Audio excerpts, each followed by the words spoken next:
से एक German submarine रवाना होती है। वैसे तो इसमें सभी नाजी जर्मनी के सोल्जर्स बैठे हैं, लेकिन इन सब के बीच मौजूद है एक इंडियन भी। समय है वर्ल्ड वॉर 2 का, जब जर्मनी और जापान दोनों लड़ रहे हैं ब्रिटिश के खिलाफ। 26 अप्रैल 1943 करीब 2.5 महीने के सफर के बाद जब ये जर्मन सबमरीन मैडागास्कर की कोस्ट के पास पहुंचती है तो सामने जापानीज सबमरीन नजर आती है। लेकिन समुद्र इतना तूफानी था कि इन दोनों सबमरीन्स का एक दूसरे के आसपास आना बहुत खतरनाक हो सकता है। तो अगले 2 दिन तक ये दोनों सबमरीन्स पैरेलली चलती रहती हैं आगे। फाइनली जाकर जब मौसम साफ होता है तो मिस्टर मकसूदा सबमरीन से बाहर निकलते हैं एक छोटी सी राफ्ट, पैडलिंग करते हुए, भीगते हुए वो जापानीज सबमरीन के पास पहुंचते हैं, जहां पर कैप्टन मसाओ तेराओका उनका स्वागत करते हैं। एक सवाल आपके मन में उठेगा कि जर्मन और जापानीज सबमरीन्स वर्ल्ड वॉर 2 के समय पर एक इंडियन की क्यों मदद कर रही है? ऐसा इसलिए दोस्तों क्योंकि मिस्टर मकसूदा और कोई नहीं बल्कि हमारे नेताजी सुभाष चंद्र बोस हैं।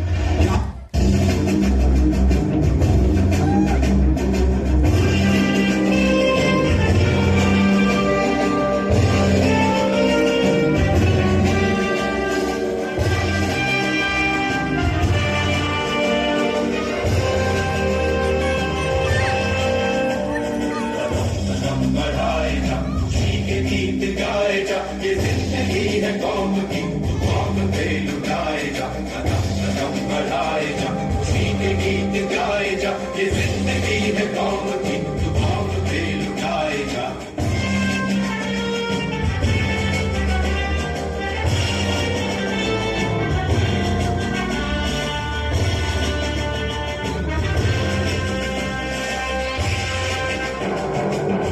हिंद आगे बढ़ने से फिर भी तू न डर, उड़ा के दुश्मनों का सर जो वतन बढ़ाए जब।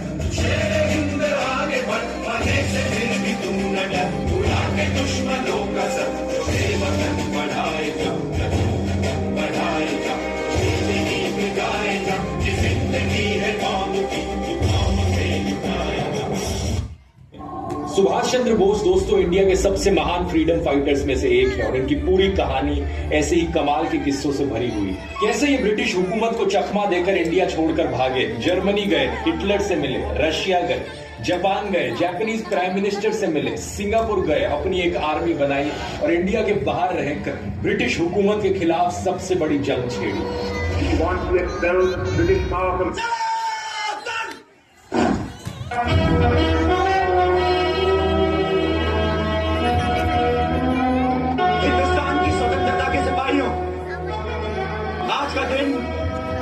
मेरे जीवन का सबसे गर्व भरा दिन है, क्योंकि आज मैं सारी दुनिया से फख्र के साथ कह सकता हूं कि भारत को आजादी दिलाने वाली सेना का मेरा सपना अब साकार हो चुका है।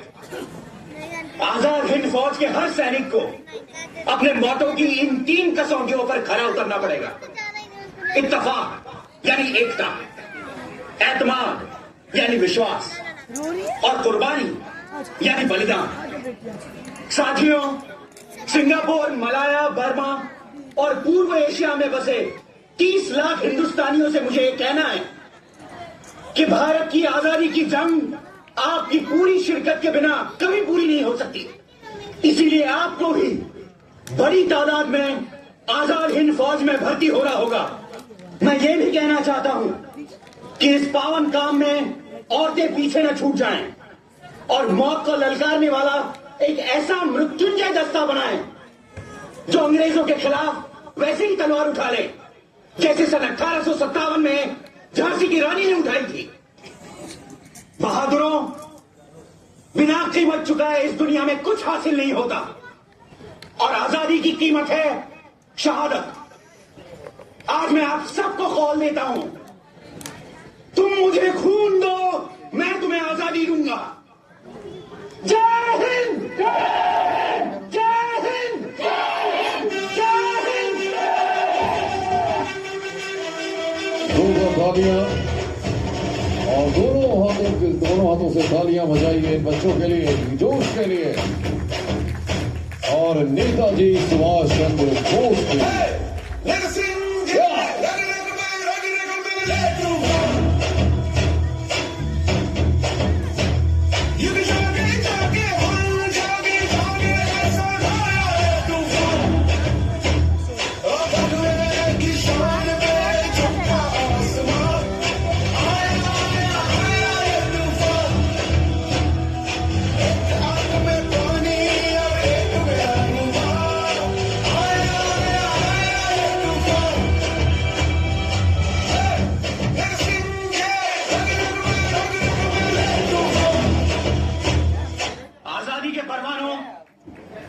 मेरे हिंदुस्तानी भाइयों और मेरे बर्मीज मेजबानों, मैं सुभाष चंद्र बोस आपसे मुखातिब हूं।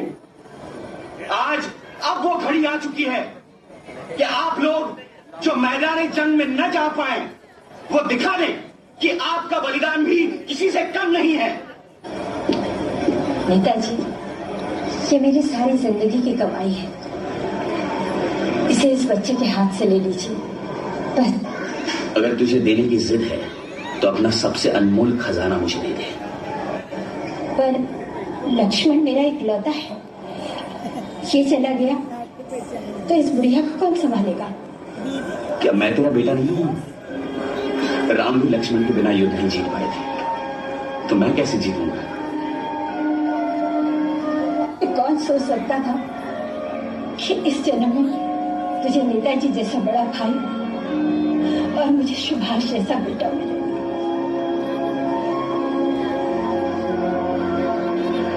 तू सिर्फ हम दो भाइयों की माता नहीं है, पता है तू कौन है? भारत माता।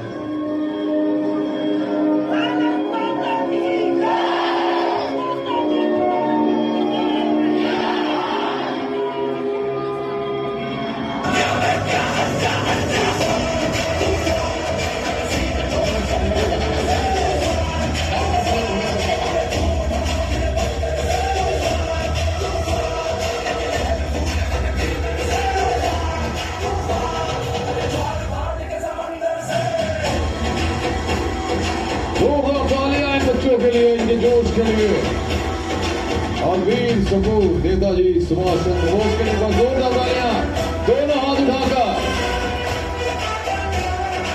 भारत माता की।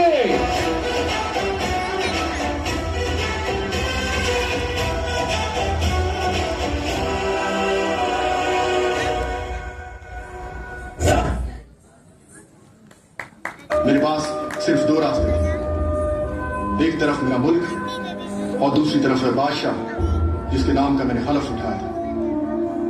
मैंने वतन परस्ती की राह अपनाई और नेताजी से वादा किया कि मैं वतन के लिए कुर्बान होने के लिए तैयार हूं। जय हिंद। मैंने आजाद हिंद की आरसी हुकूमत की बाकायदा फौज की तरफ से अपने मुल्क को आजाद कराने की जंग में हिस्सा लिया। जिनीवा कन्वेंशंस के तमाम कानूनों को मानते हुए हमने ये जंग लड़ी और इसे मैं जुर्म नहीं समझता, बल्कि मुझे खुशी है कि मैंने अपनी पूरी कुव्वत और सलाहियत के साथ अपने देश की सेवा की है। जय हिंद। हम लोग अपनी मर्जी से पूरे होशो हवास में हिंदुस्तान की आजादी के लिए कुर्बानी देने, शहीद होने आए थे। जय हिंद। दिल्ली से नेताजी के जांबाजों की गरज सुनकर कानपुर, कराची और गिलगित में रॉयल इंडियन एयरफोर्स के जवानों ने बगावत का बिगुल बजा दिया। उधर बंबई, विशाखापट्टनम और कराची के बंदरगाहों में रॉयल इंडियन नेवी के नाविकों ने जहाजों पर से यूनियन जैक उतार दिया। उनकी हिमायत में हिंदुस्तान के कई शहरों में जनता उमड़ पड़ी। अब अंग्रेज उलझन में पड़ गए। लाल किले पर जब पहली बार तिरंगा लहराया, नेताजी मौजूद नहीं थे, पर अगर वो ना होते और उनकी आजाद हिंद फौज, तो हिंद न जाने कब आजाद होता।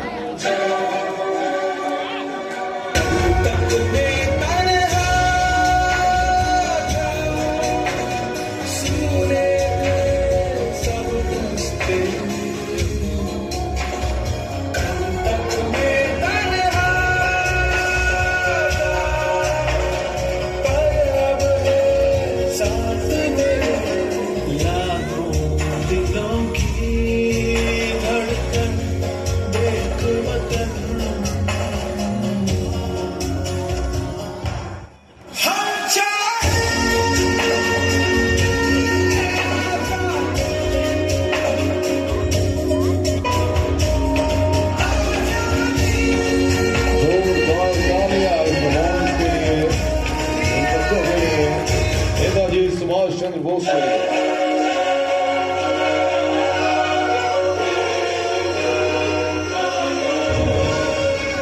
और इस तिरंगे की शान में एक साथ शरीक हो जाए, तालियां बजा के कहे मां तुझे प्रणाम। भारत माता की। माता की